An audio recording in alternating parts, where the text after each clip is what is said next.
Hello there again. It's Julie from World Wellness Weekend and Olea. Yesterday I took that little pause to talk about diets and changing that mindset about what a diet is. And so let's get back on track today and talk about those micronutrients. I want to talk about those magic wands that make our body do amazing things, and that's vitamins and minerals. But we're going to start this particular section on the vitamins. So it really does depend on the vitamin itself. Now, vitamins are really essential because actually they cannot be manufactured by the body and we have to get them from our foods. The exception to this is vitamin D, as we can make it in the skin, but only when it obviously is exposed to sunlight.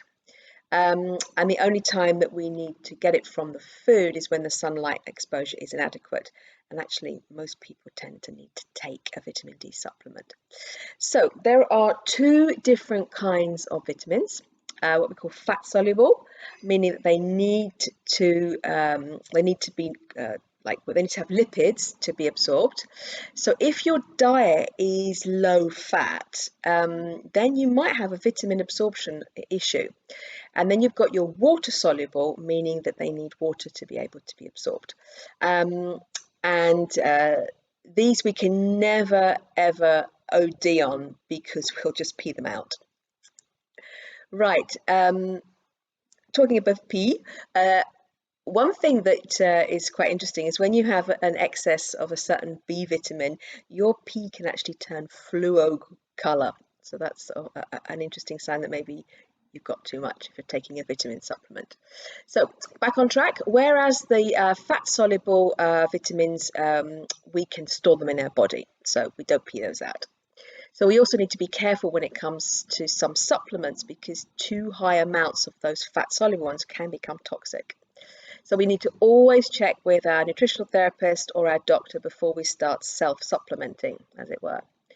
But if you're eating a very varied and healthy diet, then you should be able to get the minimum daily requirements from your food. As I said, the only one we need to be a little bit careful of is the vitamin D, because many people are deficient in vitamin D. So always get that checked by your doctor before you start taking a supplement. Now, I think we're all aware of the serious health problems when we are deficient in vitamins, like scurvy due to a vitamin C deficiency. But what about those suboptimal deficiencies that could really be driving those health complaints and that general feeling of like we're not firing on all four cylinders? Sometimes our stressful lives and lifestyle habits actually could be robbing us of those vital vitamins. And if you are a smoker, your vitamin C levels could also be affected.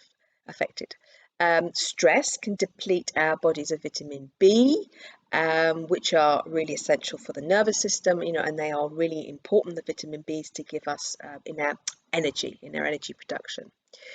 And remember, I said that your doctor would be looking at your symptoms and trying to get you into a diagnosis box so they could work out your treatment.